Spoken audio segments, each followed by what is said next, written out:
महाकाय कोटिसूर्यसमप्रभा निर्विघ्नं कुरु मे देव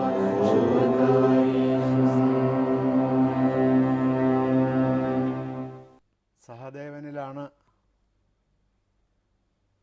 കുന്തിദേവിയെ കാണണം എന്നുള്ള കലശലായ ആഗ്രഹം ബാഹ്യമായി അങ്കുരിച്ചതെങ്കിലും എല്ലാവർക്കും കുന്തിയെ കാണണം എന്ന ഏതാണ്ട് മുഴുവൻ സമയവും നീണ്ടു നിൽക്കുന്ന ആന്തരികമായ ഒരു ത്വര ഉണ്ടായി. പക്ഷേ എനിക്ക് അതിന് മുമ്പ് 2 കാര്യങ്ങൾ ചോദിക്കാനുണ്ട്. ഈ വാനപ്രസ്ഥമാണ് ആശ്വമാസിക പർവ്വത്തിൻ്റെ ഒരു കേന്ദ്രം അല്ലേ, അടിസ്ഥാനം. ഈ വാനപ്രസ്ഥത്തെക്കുറിച്ചുള്ള ഒരു ഭാരതീയ സങ്കല്പത്തിൽ ഇപ്പോൾ രാജാക്കന്മാർക്ക് ഇത്തരത്തിലുള്ള വാനപ്രസ്ഥം വിധിച്ചിട്ടുണ്ട്. ഏതാണ് വാനപ്രസ്ഥത്തെക്കുറിച്ചുള്ള ഒരു ഒരു നമ്മുടെ സങ്കല്പത്തിൽ സാധാരണക്കാർക്കുള്ള വാനപ്രസ്ഥത്തിൻ്റെ നിബന്ധനകൾ എന്തൊക്കെയായിരുന്നു? വാനപ്രസ്ഥ സമയത്തുള്ള വാനപ്രസ്ഥ ആശ്രമത്തിലെ ഒരു ചര്യകൾ എന്തൊക്കെയാണ്? അത് സാർവത്രികമായി ഇവിടെ നടന്നിരുന്നു. കൈക്കൂലി വാങ്ങിക്കാൻ പാടില്ല എന്നാണ് സാർവത്രികമായ നിയമം. അതുകൊണ്ട് കൈക്കൂലി വാങ്ങിക്കേണ്ട ആളുകൾ വാങ്ങിക്കാതിരിക്കുന്നില്ലല്ലോ. ഏതാണ്ട് ചരിത്രത്തിൻ്റെ ആരംഭകാലം മുതൽ ഭാരതത്തിൽ ഏക പത്നി വ്രതത്തിന് വലിയ സ്ഥാനം കൽപ്പിച്ചിട്ടുണ്ട്. എന്നാലും മിനിമം 3 എന്നുള്ളൊരു കണക്കിനാണ് പല രാജാക്കന്മാർക്കും ഭാര്യമാരുണ്ടായിരുന്നത്. ഈ 3 ഭാര്യമാരുള്ളപ്പോഴും 4മതൊരു ഭാര്യ ഉണ്ടാവരുത് എന്ന നിഷ്കർഷയും അവർക്കുണ്ടായിരുന്നില്ല. അതിനാരും എതിർത്തിരുന്നുമില്ല. ഇതുപോലെ എല്ലാത്തിനെ സംബന്ധിച്ചും കൃത്യമായ സാമൂഹിക നിയമങ്ങളുണ്ട്. നിയമജ്ഞന്മാരും നീതിചിന്തകന്മാരും നീതിശാസ്ത്രജ്ഞന്മാരുമൊക്കെ രൂപം കൊടുത്തിട്ടുള്ള നിയമാവലിയുണ്ട്. ആ നിയമാവലിയൊന്നും ഒരു കാലത്തും ആരും പാലിച്ചു പോന്നിട്ടില്ല. ഈ രാജാവ് കാട്ടിലേക്ക് പോകണം എന്നതിൽ വനത്തിലേക്കുള്ള പ്രസ്ഥമാണ്, പ്രസ്ഥം യാത്ര. അതിൽ നിന്ന് തന്നെയാണ് പ്രസ്ഥാനം എന്നുള്ള വാക്ക് ഉണ്ടായത്. മാറ്റിയിട്ട് അവിടെ അവ എന്ന് ചേർത്താൽ അവസ്ഥ, സം എന്ന് ചേർത്താൽ സംസ്ഥ, വി എന്ന് ചേർത്താൽ വിസ്ഥ. ഇങ്ങനെ 20 ഉപസർഗങ്ങളും അതിൻ്റെ മുന്നിൽ ചേർത്ത് വാക്കുകളുണ്ടാക്കാം. ചിലയിടത്ത് അത് പ്രയോഗിക്കാൻ സന്ദർഭം ഉണ്ടാവുകയില്ല എന്ന് മാത്രമേ ഉള്ളൂ. അതുകൊണ്ട് നിയമജ്ഞന്മാർ സാമൂഹികമായ ജീവിതത്തിൻ്റെയും വ്യക്തിജീവിതത്തിൻ്റെയും കുടുംബജീവിതത്തിൻ്റെയും രാഷ്ട്രജീവിതത്തിൻ്റെയും അവസ്ഥകൾ ശാസ്ത്രീയമായി പഠിച്ച് ഏതേതെല്ലാം തരത്തിൽ ജീവിച്ചാലാണ് മനുഷ്യർക്ക് സുഖകരമായ ജീവിതമുണ്ടാകുന്നത് എന്ന് ചിന്തിച്ച ജീവിത സുഖചിന്തകന്മാർ പറഞ്ഞതൊന്നും സാധാരണ ആളുകൾ വകവച്ചിട്ടില്ല. അഥവാ ആരെങ്കിലും അത് നിർബന്ധമായി അടിച്ചേൽപ്പിച്ചാൽ വകവച്ചു എന്ന് അവരെ ബോധ്യപ്പെടുത്തുക എന്നുള്ളതല്ലാതെ, ഇപ്പോൾ രാജാവിൻ്റെ ശിക്ഷ കിട്ടാതിരിക്കാൻ വേണ്ടി അങ്ങനെ ഒന്ന് ചെയ്തു. ഇപ്പോൾ എല്ലാവരും രാജാവിൻ്റെ പേര് ഹിരണ്യകശിപു പറഞ്ഞതുപോലെ എല്ലാവരും ഹിരണ്യായ നമ. അപ്പോൾ മിക്കവാറും കുറച്ച് കാലം കഴിയുമ്പോൾ ഇതിങ്ങനെ ഹിരണ്യായ നമ എന്ന് പറയുന്നുണ്ടോ എന്ന് പരിശോധിക്കാൻ ആളുകൾ വരുന്ന ഒരു കൃത്യസമയമുണ്ടാകും.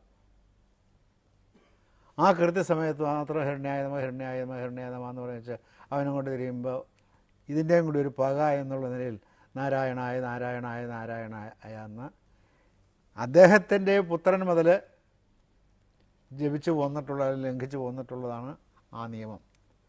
അതുകൊണ്ട് നിയമത്തിൻ്റെ ഒരു സവിശേഷത അത് പ്രാഥമികമായി അനുസരിക്കാനുള്ളതല്ല, ലംഘിക്കപ്പെടാനുള്ളതാണ് എന്നതാണ്. രാജാക്കന്മാരുടെ കാര്യത്തിൽ വാനപ്രസ്ഥം കർശനമായി ദീക്ഷിച്ചു പോകുന്നതിന് അനേകം കാരണങ്ങളുണ്ട്.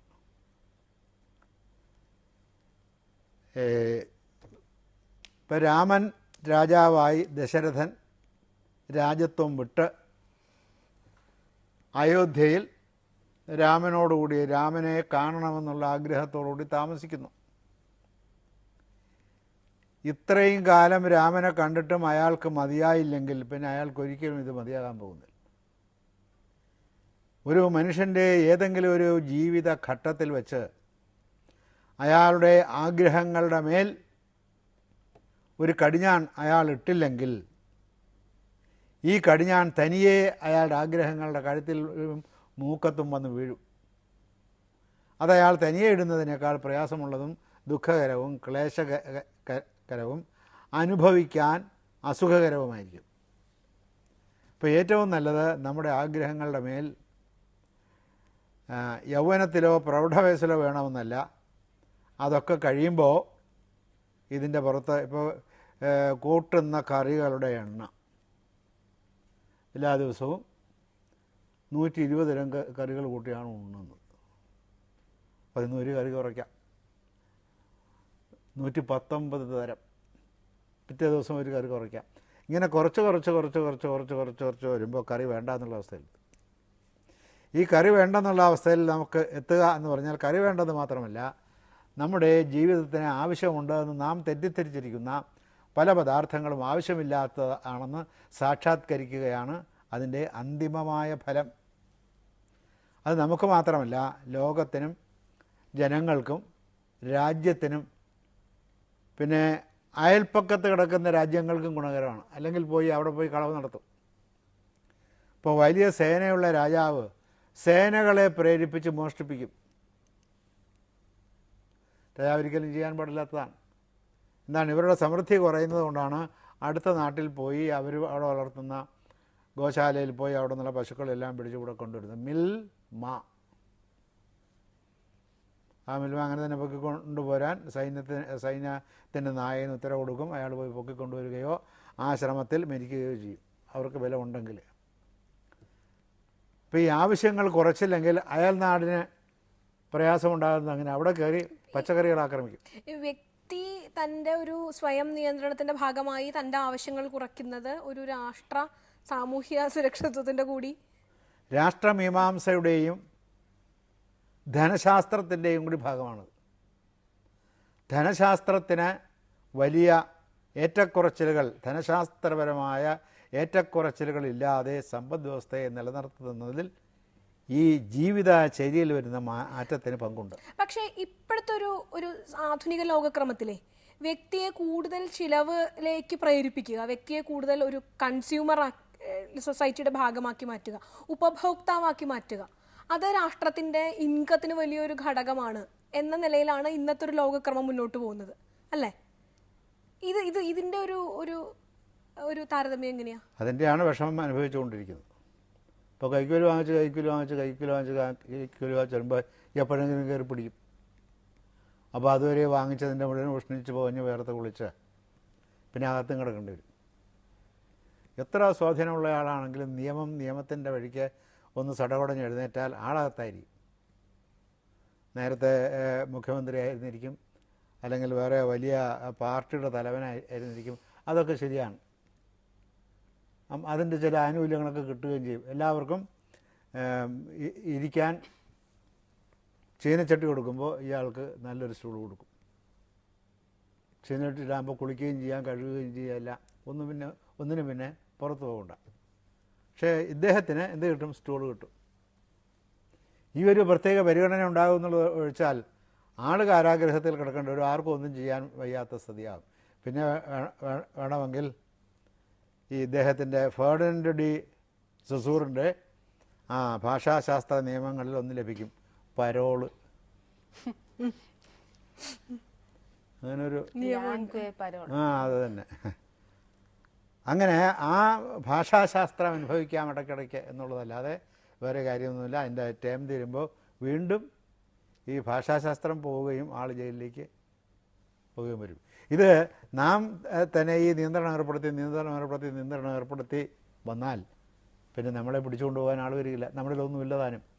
പക്ഷേ ഈ ഇതിഹാസങ്ങളിലും പുരാണങ്ങളിലും അല്ലെങ്കിൽ അങ്ങനെയുള്ള തത്വശാസ്ത്രങ്ങളിലൊക്കെ അല്ലെങ്കിൽ ചരിത്രത്തിന്റെ ഒരു വഴി പരിശോധിച്ചാൽ ഇതിഹാസങ്ങളും പുരാണങ്ങളും തത്വശാസ്ത്രമല്ല.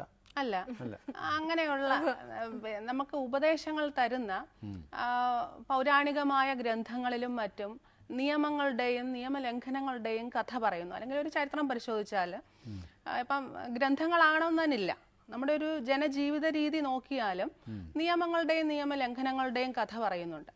ഈ നിയമലംഘനങ്ങൾ ഒരു കാലഘട്ടത്തിന്റെ ഒരു സവിശേഷ സന്ധിയിൽ പലപ്പോഴും നിയമങ്ങളായിട്ട് പരിണമിക്കാറുണ്ട്. അതിനെ പലരും പല രീതിയിൽ ഇപ്പം പുരോഗമനത്തിന്റെ പേര് പറഞ്ഞ് അങ്ങനെ വ്യാഖ്യാനിച്ചിട്ടുണ്ട്. അപ്പം എന്താണ് നിയമമെന്ന് ആകപ്പാടെ ഒരു കൺഫ്യൂഷൻ ഉണ്ടാക്കുന്ന, ഇപ്പം മാഷ് കഴിഞ്ഞ എപ്പിസോഡുകളിൽ പറഞ്ഞു രാമൻ ധർമ്മത്തിനനുസരിച്ചല്ല ജീവിക്കുന്നത്, രാമൻ അനുഷ്ഠിക്കുന്ന കർത്തവ്യങ്ങളാണ് ധർമ്മം. അതൊരു സാധാരണ ആളിന് അപ്രാപ്യമായ ഒരു ദർശനമായിട്ട് പ്രസ്താവമായിട്ട് തോന്നാം. അപ്പൊ എന്താണ് നിയമം? നിയമലംഘനങ്ങൾ നിയമങ്ങളായിട്ട് വരുന്നുണ്ട്. എങ്ങനെയാണ് നമ്മൾ നിയമങ്ങളെ വേർതിരിച്ച് ആ ഒരു രീതിയിൽ ജീവിക്കുന്നത്? നമുക്ക് വേർതിരിക്കാൻ വയ്യാത്ത വിധത്തിൽ വളരെ സങ്കീർണമായിട്ടാണ് ഇപ്പോൾ ആളുകൾ പ്രയോഗിച്ചുകൊണ്ടിരിക്കുന്നത്. ഇതൊന്നും ഇതിൻ്റെതായ അർത്ഥത്തിൽ പ്രയോഗിക്കുന്നേ ഇല്ല. നിയമം എന്നതിന് ഭാരതത്തിൽ സങ്കല്പിച്ചിരിക്കുന്ന ആശയത്തിന്റെ അടിസ്ഥാനത്തിൽ ആ വാക്കെന്ന് പ്രയോഗിക്കുന്നേ ഇല്ല. യമനിയമങ്ങളിലാണ് ഒരു നിയമം കിടക്കുന്നത്. പിന്നെ ഒരെണ്ണം യമത്തിലാണ് നടക്കുന്നത്. ആ യമത്തിനോട് നീ എന്ന ഉപസർഗം ചേർത്തപ്പോൾ അത് നിയമമായി. ശൗചവും സന്തോഷവും തപസ്സും സ്വാധ്യായവും സനാതന ധർമ്മത്തിന്റെ അതൊന്നും നമുക്ക് ഇവിടെ പ്രയോഗിക്കാൻ നിവൃത്തില്ല. നിയമം എന്നുള്ളതിന് റൂൾ എന്നുള്ള അർത്ഥത്തിലാണ് പലപ്പോഴും പ്രയോഗിക്കുന്നത്. ആ അർത്ഥം എടുത്താൽ തന്നെയും അതും എന്തിനു വേണ്ടിയുള്ളതാണ്? അത് ആളുകൾ അവരുടെ ആഗ്രഹത്തിൻ്റെ അടിസ്ഥാനത്തിൽ മറ്റുള്ളവരുടെ ജീവിതത്തിൽ രാജ്യത്തിലും കടന്നുകയറ്റങ്ങൾ നടത്താതിരിക്കാനുള്ളതാണ്. അതിനുവേണ്ടി നിയമം നിർമ്മിച്ചു വയ്ക്കുന്നു നിയമജ്ഞരായ ആളുകൾ എന്ന് മാത്രമേ ഉള്ളൂ. ഇത് ഒരു വ്യക്തിയെ കൊണ്ട് വെറുതെ നമുക്ക് പാലിപ്പിക്കാൻ സാധ്യമല്ല. അയാൾക്ക് അത് പാലിക്കേണ്ടതാണ്, അത് പാലിക്കാൻ അയാൾക്ക് ബാധ്യത ഉണ്ട് എന്ന് അയാൾക്ക് തനിയെ തോന്നണം. അപ്പോൾ അത് തനിയെ തോന്നത്തക്ക വിധത്തിൽ അവരെ മാനസികമായി പരിവർത്തിപ്പിച്ചെടുക്കണം. അതിനുള്ള പദ്ധതികളൊന്നുമില്ല. ഇന്ത്യയിൽ നിന്ന് ഒളിമ്പിക്സിൽ പോയിട്ട് എന്തോ ചെളി കൊണ്ടുണ്ടാക്കിയ ചില മെഡലുകൾ ഉണ്ട്. അത് വാങ്ങിച്ചുകൊണ്ട് പോരാനുള്ള കാരണം പരിശീലനം ഇല്ലാത്ത ആളുകളെയാണ് വിടുന്നത്. അപ്പോൾ പരിശീലനം ഇല്ല, അവിടെ കളിക്കത്തക്ക വിധത്തിൽ പരിശീലന യോഗ്യത നേടിയിട്ടില്ലെങ്കിൽ എന്താണ് ചെയ്യേണ്ടത്? പോകണ്ടെന്ന് പറഞ്ഞേക്കണം. ഇവിടെ നിന്ന് ഇപ്പോൾ ഒളിമ്പിക്സ് ആരും പോകണ്ട, അല്ലെങ്കിൽ നിങ്ങൾ ജയിച്ചുകൊണ്ട് വരുമെന്നുള്ള ഉറപ്പ് പറയാനൊക്കില്ല. എന്താണ്? ആ ട്രെയിനിങ് വളരെ മോശമാണ് അവർക്ക് കൊടുക്കുന്നത്. അതിനുവേണ്ടി പണം മുടക്കുകയുമില്ല. അതൊരു നഷ്ടക്കച്ചവടമാണെന്നുള്ള ധാരണയാണ്. അപ്പോൾ പിന്നെ അത് നിർത്തി കളയണം. അങ്ങനെയാണെങ്കിൽ അതും ചെയ്യില്ല. എന്നിട്ട് അവിടെ പോയി തലവഴി മുണ്ടോട്ട് ഇഴഞ്ഞു പോരും. പക്ഷേ ഈ വാനപ്രസ്ഥത്തിന്റെ ഇന്നത്തെ ഒരു സാമൂഹ്യ ക്രമത്തിൽ, ഇന്നത്തെ ഒരു ലോകക്രമത്തിൽ വാനപ്രസ്ഥത്തിന്റെ പ്രസക്തി എന്താണ്? വാനപ്രസ്ഥത്തിന് ഒരു ബാഹ്യമായ രൂപം സങ്കല്പിച്ച് വെച്ചിട്ടുണ്ടോ എന്ന് വെച്ചിട്ടുണ്ടെങ്കിലും വനത്തിൽ ജീവിക്കുന്നതുപോലെ വീട്ടിൽ ജീവിക്കാം. എന്നുവെച്ചാൽ ഇടക്കിടയ്ക്ക് മക്കളെ കയറി കടിക്കുക, ഭർത്താവിനെ നോക്കി കുരയ്ക്കുക. വനത്തിലാവുമ്പോൾ എന്തോ ആവാലോ. അങ്ങനെ ചെയ്യണമെന്നല്ല ഉദ്ദേശിക്കുന്നു. വനത്തിൽ ജീവിക്കുന്ന ആളിന് പല സുഖസൗകര്യങ്ങളും കിട്ടാതെ വരും. അതാണ് ഉദ്ദേശിക്കുന്നത്. ഇതാണ് എന്നുള്ള വാക്കുകൊണ്ട് ഉദ്ദേശിക്കുന്നത്.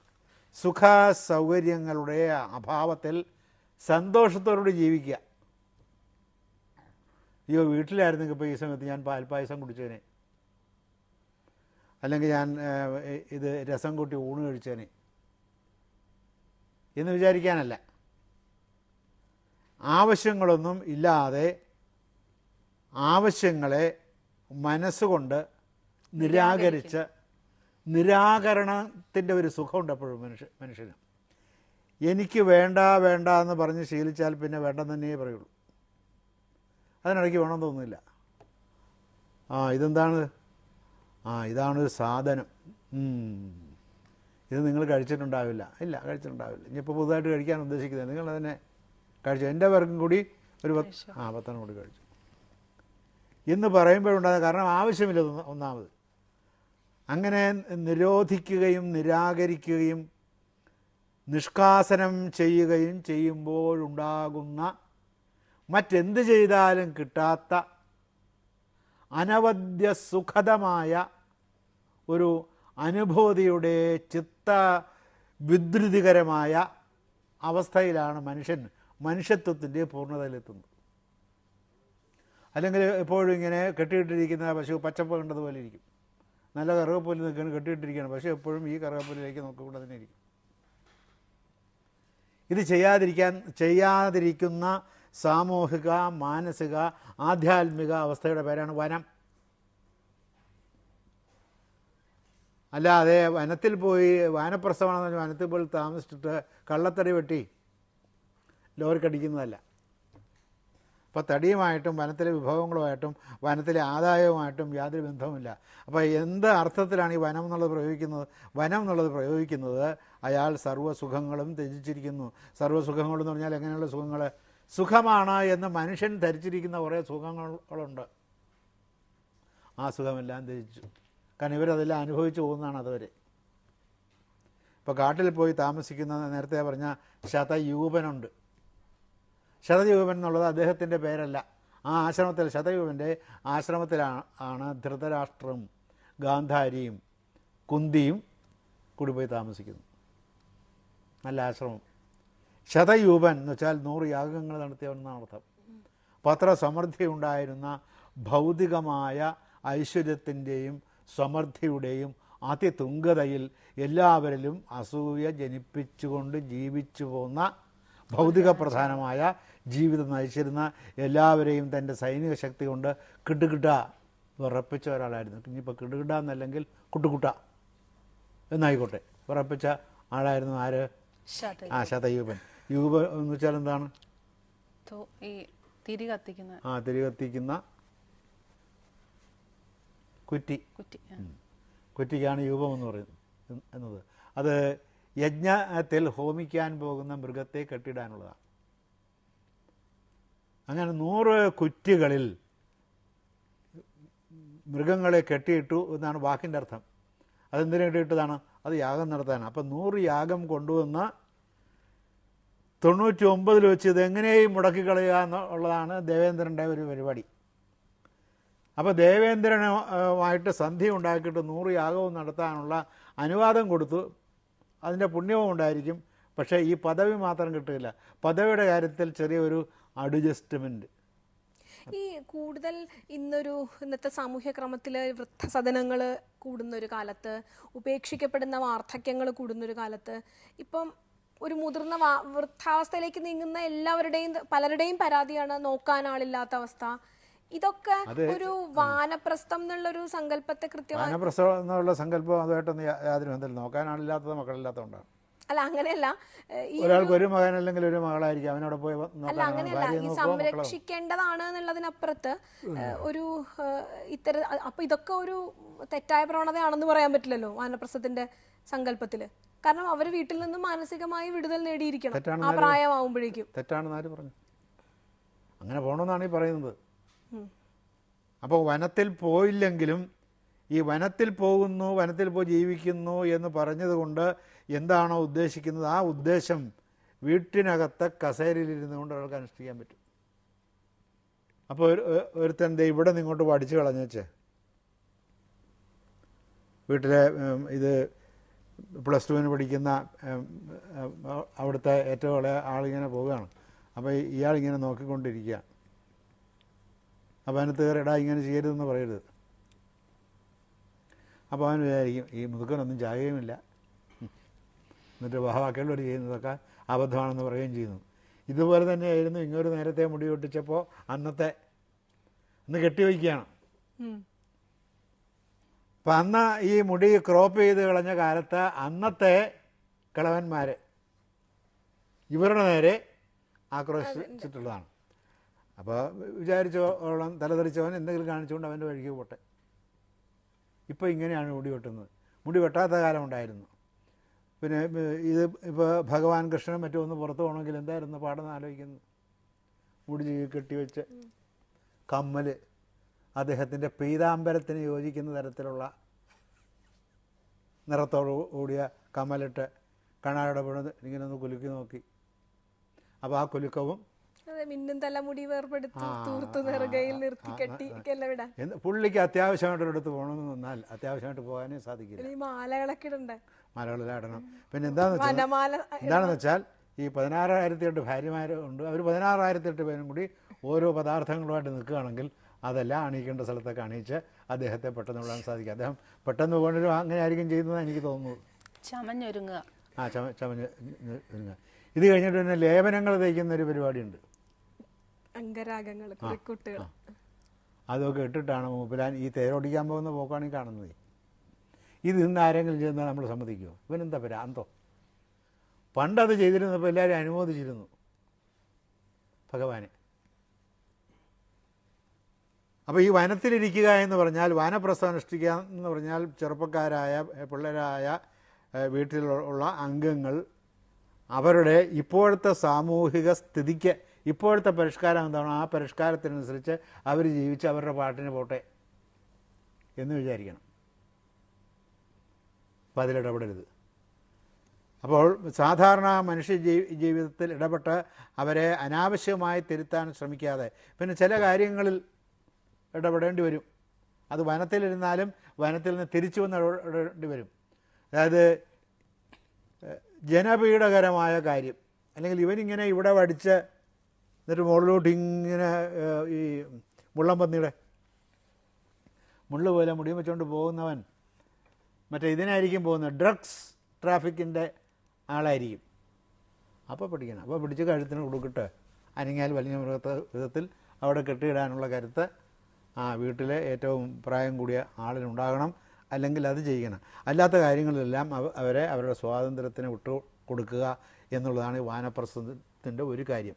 പിന്നെ പണ്ട് ജീവിച്ചിരുന്നതിൻ്റെ ഓർമ്മ വെച്ചുകൊണ്ട് അച്ഛൻ 11 മണിക്കുള്ള ചായ കുടിച്ചില്ലല്ലോ, ഇയാൾക്ക് വേണ്ടായിരിക്കും എന്നുള്ള നിലയിലാണ് ഈ മകള് വന്ന് പറയുന്നത്. ഓഫീസിലൊന്നും പോകുന്നില്ലല്ലോ.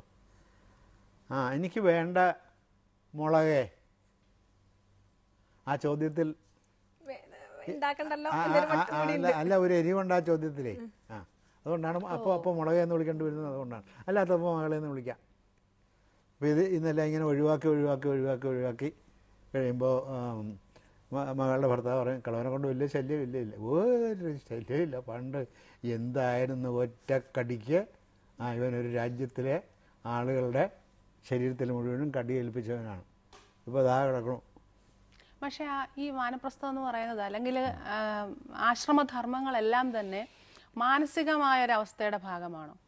അത് ഇന്ന ഘട്ടങ്ങളിൽ വാനപ്രസ്ഥം ഏറ്റവും അവസാനം അനുഷ്ഠിക്കേണ്ട ഒരു ആശ്രമധർമ്മമാണെന്ന് പറയാറുണ്ട്. അല്ല, അല്ല, അപ്പൊ ഒരു മാനസിക അവസ്ഥയുടെ ഭാഗമാണെങ്കിൽ നമുക്ക് വീട്ടിലിരുന്ന് അനുഷ്ഠിക്കാവുന്ന ഒരു അവസ്ഥയാണ് അതെങ്കിൽ അതൊരു മാനസിക അവസ്ഥ. ഇതെല്ലാം മാനസികാവസ്ഥയാണ്. മാനസികമായ പരിവർത്തനം വരുമ്പോൾ ചെയ്യേണ്ടുന്ന കാര്യങ്ങളാണ്. രാജാക്കന്മാരുടെ കാര്യത്തിൽ ഇതിനോട് നിർബന്ധം വെച്ചിട്ടുണ്ടെന്ന് മാത്രമേ ഉള്ളൂ.